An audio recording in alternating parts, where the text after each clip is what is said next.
जिस आदमी के पीछे मौला अली नमाज पढ़ते हैं वो बंदा तुझे कबूल क्यों नहीं? जिस अबू बकर सिद्दीक के पीछे वो नमाजें पढ़ते हैं तुझे क्यों नहीं कबूल? जिस उमर के वो मुशीर बनते हैं तुझे क्यों नहीं हजरत उमर कबूल? और जिस उस्मान गनी के बारे में मौला अली की ये राय है कि इमाम हसन और हुसैन को तलवारें दे के हजरत उस्मान के दरवाजे पर खड़ा करके कहा बेटा यहाँ खड़े रहना, कोई दुश्मन उस्मान के करीब ना आने पाए। तो जिस उस्मान के हजरत अली मुहाफिज हैं तुझे वो उस्मान क्यों कबूल नहीं? याद रखो, हम लानत भेजते हैं फिरका वारियत पर, उम्मत को तबाह करते हैं वो लोग जो फिरका वारियत पैदा करते हैं। लेकिन आपको बताऊं, जिस जमात से आपका ताल्लुक है ना, उस जमात की उम्मत मुस्लिमा को जरूरत है। क़यामत भी 10 मुहर्रम को ही आएगी, जुमे का दिन होगा। तो मैं आज दिल को हाजिर नाजर रख के, अपनी तबीयत को हाजिर पा के बाशऊर आपको कह रहा हूं, जाग के सुनना खुदा का वास्ता। आप उस जमात से ताल्लुक रखते हैं, अगर काफिर के सामने इस्लाम का कुछ चेहरा पेश हो सकता है तो सिर्फ सुन्नी का चेहरा पेश हो सकता है। खत्म हो गई बात। वरना कोई सहाबी का बेअदब है, कोई अहले बैत नबुव्वत का, आज मुझे कह लेने दो, खोल के कह लेने दो। लोग दलीलें देते फिरते हैं, कहते हैं जी एक वो पेंट कोट वाला मौलवी है, उसने ऐनक भी लगाई है, दाढ़ी भी रखी है, पेंट कोट भी पहनता है, उसने जी 1500 बंदा एक दिन मुसलमान कर दिया, एक दिन 1000 मुसलमान कर दिया। पर पता है वो बदबख्त कहता क्या है? वो कहता है अमीरुल मोमिनीन यजीद रदी अल्लाह ताला अन्हु, मैं क्या करूं उसके 1500 मुसलमान को या 2000 उसके कलमा और वो जी बड़ी दलीलें देता है। वो दलीलें संभाल के रखे, वो दलीलें जो जी बड़े लोग उसके साथ होते हैं। तो करबला के मौके पर ज्यादा लोग यजीद के साथ थे, ज्यादा लोग, हम कसरत के कायल नहीं, हम हक के कायल हैं। हम अब छोड़ दो बात, दलाइल की तरफ आओ। अजीब तमाशा है। और एक मौलवी साहब उसकी हिमायत कर रहे थे, कहते नहीं बंदा ठीक है, वो भूल गया था, असल में कसूर उबैदुल्लाह इब्ने ज़ियाद का था, असल में गलती अमर बिन साद की थी, तो यजीद को ज्यादा इल्जाम नहीं देना चाहिए। मैंने कहा बड़ी तुम्हारी करीबी रिश्तेदारी है यजीद के साथ, तो अल्लाह से दुआ क्यों नहीं मांगते कि तुम्हारा हशर यजीद के साथ करे? मांगनी चाहिए ना दुआ। क्या ख्याल है आपका? हम अल्हम्दुलिल्लाह जुमे वाले दिन मस्जिद में बैठ के दुआ करते हैं, या अल्लाह हमारा हशर इमाम हुसैन के गुलामों में करना। तो तू भी करना, जुर्रत कर, जुर्रत हमारी जुर्रत देख। हम ये नहीं कहते उनके साथ कर, हम कहते हैं या अल्लाह हमारा हशर उनके, हमारी जुर्रत देखो, हम उनके गुलामों में, कदमों में, नौकरों में बैठने को वो दुआ मांग रहे हैं, या अल्लाह हमारा उनके गुलामों में, गुलामों के। तू भी जुर्रत कर दलेरी, कर जुर्रत, क्या या अल्लाह मेरा हशर यजीद के साथ कर दलेरी। अगर इतना ही अच्छा था तो बेशर्मो इतना जुल्म ना करो, इतनी ज्यादती, इतना जुल्म ना करो, ये जुल्म है। इमाम हुसैन जुमे वाले दिन खुतबा पढ़ने लगे, जुमे से पहले इमाम हुसैन ने खुतबा पढ़ा और आपने एक जुमला कहा जो हमेशा याद रखा जाएगा। आपने फरमाया यजीद को जाके बता दो कि मुझ जैसा तुझ जैसे की बैत नहीं कर सकता। ओ क्या फिक्रा है इमाम अली मकाम का। फरमाने लगे मुझ जैसा तुझ जैसे की बैत, और आप फरमाने लगे बताओ इस वक्त पूरी दुनिया में कोई नबी का नवासा मौजूद है मेरे सिवा? हजरत आदम से लेकर मुस्तफ़ा करीम तक इस वक्त पूरी दुनिया में कोई नबी का नवासा है? और फरमाया अगर मैं ही हूं पूरी कायनात में, लोग कहते हैं फलाना लामा साहब की तबलीग बड़ी है, हमसे बड़ा कौन होगा तबलीग की बात करने वाला? लेकिन डरो अल्लाह से, डरो, गुमराह न करो कौम को। यहां तबाही उतर गई है, कोई बड़ी दाढ़ी रख के माज़ अल्लाह ताला अहले बैत के बारे में बकवास करता है, और कोई बिल्कुल दाढ़ी मुड़ा के नंगा सर करके मिंबरों पे नाचता है और सहाबा के बारे में बकवास करता है। मेरे मुस्तफ़ा के पास अगर अबू बकर आए हैं तो वो भी शान वाले हैं, और अगर बीबी आयशा सिद्दीका उनके बिस्तर पे रही है तो वो भी शानों वाली है। मौला अली शेर खुदा के बारे में जो बात करे पक्का बेईमान है। अजीब तमाशा लग गया है जी। जो रब नबी पाक के जिस्म के करीब मक्खी नहीं आने देता, वो गंदा बंदा हुजूर के करीब आने देता है? अजीब तमाशा है। उम्मत को तबाह कर रहे हो, काफिर को मौका दे रहे हो ये कहने का कि तुम्हारे नबी के पास बैठने वाले ठीक नहीं थे। अगर हुजूर के पास बैठने वाले ठीक नहीं थे तो बाद वाले कैसे ठीक हो गए? تو یہ باز آنا چاہیے ان بے شرموں کو، یہ امت میں تفرقہ ڈالتے، بے حیائی کرتے۔ سنو اور یاد رکھو، حضرت امام حسین نے خطبہ پڑھا نا جب جمعے والے دن، فرمایا مجھے پہچانو تو میں کون ہوں؟ تو عمر بن سعد بولا، پکے نمازی بولے۔ عمر بن سعد کہنے لگا حسین جلدی کر، ہمارا جمعہ لیٹ ہو رہا ہے۔ بلے ہو نمازیو، جلدی کر ہمارا، آئے ہائے کیا نماز ہے! یعنی نبی پاک کے نواسے کو شہید کریں گے اور شہادت کے بعد جمعہ پڑھیں گے اور نماز میں کہیں گے اللہم صلی علی محمد وعلی آل محمد۔ ان کو شہید کر کے قتل کر کے جمعے کا خطبہ دیا جا رہا ہے اور نماز پڑھی جا رہی ہے اللہم صلی علی محمد وعلی۔ تو میرا سنی بڑا بھولا ہے، کہتا ہے جی وہ زیادہ نمازیں پڑھتے ہیں۔ تو زیادہ نمازیں تو عمر بن سعد بھی پڑھتا تھا، تو بھولا۔ او خدا کے دیکھیں نا، جتنی نماز کی اخلاق کی بات شاید میں کرتا ہوں، آپ کو جماعت میں کم لوگ ملیں گے، لیکن یاد رکھنا نماز عقیدہ نہیں، روزہ عقیدہ نہیں، عقیدہ حسین ہے، عقیدہ حسن ہے، عقیدہ علی ہے، عقیدہ عثمان غنی ہے، عقیدہ عمر فاروق ہے۔ میں اس شخص کو کیا کروں؟ مجھے اس شخص کی کیا ضرورت ہے جو ممبر پہ بیٹھ کے کہتا ہے حسین ابن علی باغی تھے؟ وہ شخص، اس کی نماز روزہ حج زکات دیکھا جائے گا؟ آؤ قرآن مجید سورہ شورا آیت نمبر 23، گھر جا کے قرآن مجید کھولو، یہ والی آیتیں بھی پڑھا کرو، یہ والی بھی کھولا کرو۔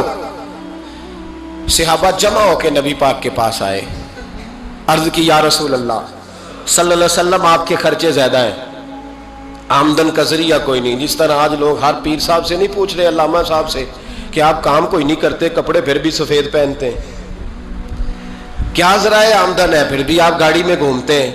ہمارا تو پروگرام تھا مولوی بھوکا مر جائے، پر اس کے پاس آتے ہیں تو یہ تازی چائے پلاتا ہے، کیا مطلب، کس طرح کا رویہ ہے؟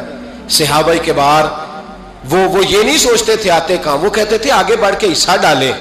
وہ سارے آگے بڑھے، کہا یا رسول اللہ صلی اللہ علیہ وسلم اخراجات زیادہ ہیں، ذرائع آمدن بظاہر کوئی نہیں، نذرانوں پہ اعتراض نہ کیا کرو، نذرانہ دینا نبی پاک کی سنت ہے، نذرانہ قبول کر لینا نبی پاک کی، بولو، حضور کی سنت ہے۔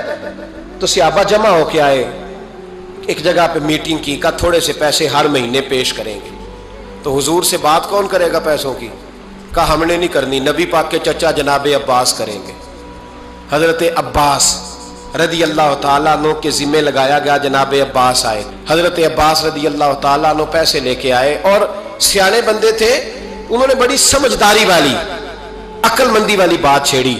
یہ نہیں کہا کہ حضور ہم یہ نذرانہ دیں گے، کہنے لگے یا رسول اللہ ہمیں پتہ ہے آپ کی مذہبی مصروفیت اتنی ہے کہ آپ کو ٹائم نہیں ملتا کاروبار کرنے کا، اگر آپ کام کریں گے تو پھر آپ کس طرح کر کے دین کا کام ہو سکے گا، اور یا رسول اللہ آپ نے جو ہمارے لیے کیا ہے اس کا ہم بدلہ نہیں دے سکتے، ایک حرف کا بدلہ نہیں دے سکتے، حضور یہ تھوڑا سا نذرانہ ہر مہینے لایا کریں گے، قبول کر لیں۔ نبی پاک کے سامنے رکھا ہی تھا کہ اللہ کا قرآن بول پڑا، کا کل لا اسألکم علیہ اجرا، محبوب ان سے فرما دو کہ میں نے تمہارے لیے بڑی تکلیف سہی ہے، پر میں تم سے کوئی اجر نہیں مانگتا، تم سے کوئی اجر نہیں مانگتا، ہاں اگر تم نے کچھ کرنا ہے الا المودۃ فی القربى، تو میرے قریبیوں سے پیار کرتے رہنا، میری ختیجہ سے پیار کرنا، میری عائشہ کا ادب کرنا، میرے قریبیوں کا احترام کرنا۔ یا رسول اللہ ازواج تو گھر میں ہے ہی، قریبی کوئی اور بھی خاص ہے جس کا ادب کرنا ہے؟ تو نبی پاک نے فرمایا ہاں، علی، فاطمہ، علی اور فاطمہ کی اولاد، فرمائے ان کا ادب کرتے رہنا، اس کا مطلب یہ ہوگا کہ تم نے میرے ساتھ بڑا ہی اچھا سلوک کیا ہے، کہا ان کا ادب کرنا، جناب علی، سیدہ فاطمہ، اور دونوں کی ان کا ادب کرنا فرائض دین، اہل بیت کا ادب کرنا فرائض۔ کچھ لوگ کہتے ہیں کچھ لوگ جی سید بن گئے ہے نہیں، پر تو میں کہ جڑے بن گئے نا انہوں نے اللہ آپ ہی پوچھ لے گا، تو ادب کر، جڑے بن گئے نے اللہ۔ شیخ الاسلام والمسلمین حضرت خواجہ قمر الدین سیالوی رحمت اللہ تعالی علیہ، دو بندے خواجہ صاحب سے ملنے آئے تو ان کو پتا تھا کہ خواجہ صاحب سیدوں کا بڑا احترام کرتے ہیں، تو دو بندے آ گئے کچھ لینے کچھ مانگنے، تھے فراڈ دونوں، टांगे से उतरे तो सियाल शरीफ के रास्ते में दरमियान में प्रोग्राम बनाया कि सुना है ख्वाजा साहब सैयदों का बड़ा अदब करते हैं, सैयद ना बन जाए। बन भी जाते हैं ना लोग, वो सैयद ना बन जाए, तो ठीक है जी बन जाओ, बन गए सैयद। ख्वाजा साहब को किसी ने अंदर जाके बताया 2 सैयद आए हैं, तो ख्वाजा साहब इस तरह दौड़े कि ना जूता ना सर पे टोपी, दौड़ के आए। शेखुल इस्लाम ख्वाजा साहब ने हाथ चूमे, नजराना दिया, 2-3 थैले भर के दिए लंगर के। जब वो जाने लगे ना तो ख्वाजा साहब उनके साथ बाहर तक आए, जहां उन्होंने सैयद होने का प्रोग्राम बनाया था वहां तक साथ आए, उनको रवाना किया। उनमें से एक बंदा खुद ही बोल पड़ा, कहने लगा हुजूर यहां लोग दरवाजे तक छोड़ने आते हैं या गाड़ी तक, ना दरवाजा ना गाड़ी, आप दरमियान में रुखसत करने आए, समझ नहीं आई। तो ख्वाजा साहब फरमाने लगे तुम यहीं सैयद बने थे, यहां तक अदब करना जरूरी था। यहां तुम सैयद बने थे, यहां तक अदब करना, पीछे तुम सैयद नहीं हो तो मैं कैसे अदब करूं? जहां तक तुम सैयद हो वहां तक अदब करना। और मेरे आला हजरत ने अकीदा दिया, कहने लगे तेरी नस्ल पाक में है बच्चा बच्चा नूर, तेरी नस्ल पाक में है बच्चा बच्चा नूर का, तू है ऐने नूर तेरा सब घराना नूर का। तो मियां साहब ने इसकी वजाहत भी की। मियां साहब से कहा हुजूर अदब करता कौन है? सारे तो अदब करते नहीं। तो मैं दूर नहीं ना जाता, पुराने मुहद्दिसीन नहीं पूछता, ये कश्मीर में मियां मोहम्मद बख्श साहब से पूछ लेते हैं हुजूर अदब करता कौन है? तो मियां साहब फरमाने लगे असला नाल जे नेकी करिए। किना नाल?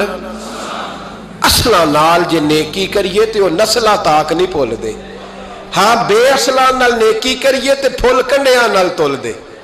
बेअसला फरमाने लगे जो असल होगा ना इखलाक का, किरदार का, खानदान का असल, वो हमेशा मुस्तफ़ा के सहाबा का भी एहतराम करेगा और अहले बैत नबूवत का भी इनका अदब करे। सुने नबी पाक ने क्या फरमाया, तिरमिजी में हदीस है, नबी पाक ने खुतबा हुज्जतुल विदा दिया।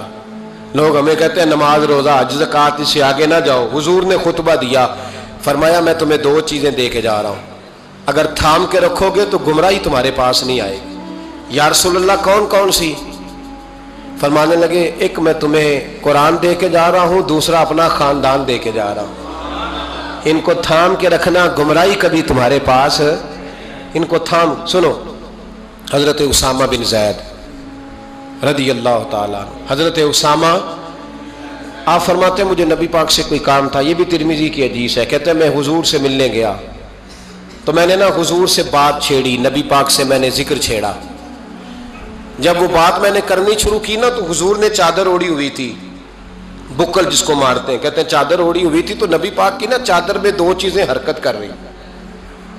तो जनाब उसामा बिन ज़ैद रदी अल्लाह ताला अन्हु फरमाते हैं बात करते करते मेरी तवज्जो जब उधर गई तो मैं असल बात ही भूल गया। मैं कहना कुछ चाह रहा था, मेरी जुबान से कुछ निकल रहा था, क्योंकि जब तवज्जो बट जाती है ना, इसलिए तवज्जो बट जाए तो फिर लफ्जों का हुस्न बरकरार नहीं रहता। तो जनाब उसामा बिन ज़ैद कहते हैं मैं कहना कुछ चाह रहा था, मेरे मुंह से निकलता कुछ और था। तो सरकार समझ गए। तो हुजूर सल्लल्लाहु अलैहि वसल्लम मुस्कुरा के कहने लगे भूल गए हो ना बात? तो मैंने कहा हुजूर भूल गया हूं। तो कहते मैं भी इनसे कब से कह रहा हूं कि बाज आ जाओ, लेकिन ये नहीं आ रहे। कहते मैं और परेशान हुआ कि ये किन से हुजूर कह रहे हैं। तो नबी पाक ने चादर मुबारक को खोला, एक बगल से इमाम हसन निकले, दूसरे से इमाम हुसैन निकले। यहां भी मुल्ला परेशान है, बड़ी टेंशन में है। कहता है जी हर नाना ही अपने नवासों से प्यार करता है। तो मैंने कहा बेवकूफ, ये आम नाना नहीं, ये वो वाले नाना है जिनके बारे में अल्लाह कहते हैं वमा यंतिकु अनिल हवा इन हुवा इल्ला वह्यु यूहा। फरमाया मेरे महबूब उतनी देर तक बोलते नहीं जब तक मैं हुक्म नहीं कर देता। तो इमाम हसन और हुसैन का प्यार भी अल्लाह का हुक्म था, इसलिए हो रहा था। फरमाते जब नबी पाक की बगलों से वो दोनों निकले ना तो मैंने हुजूर की आंखों में चमक देखी, नूर देखा।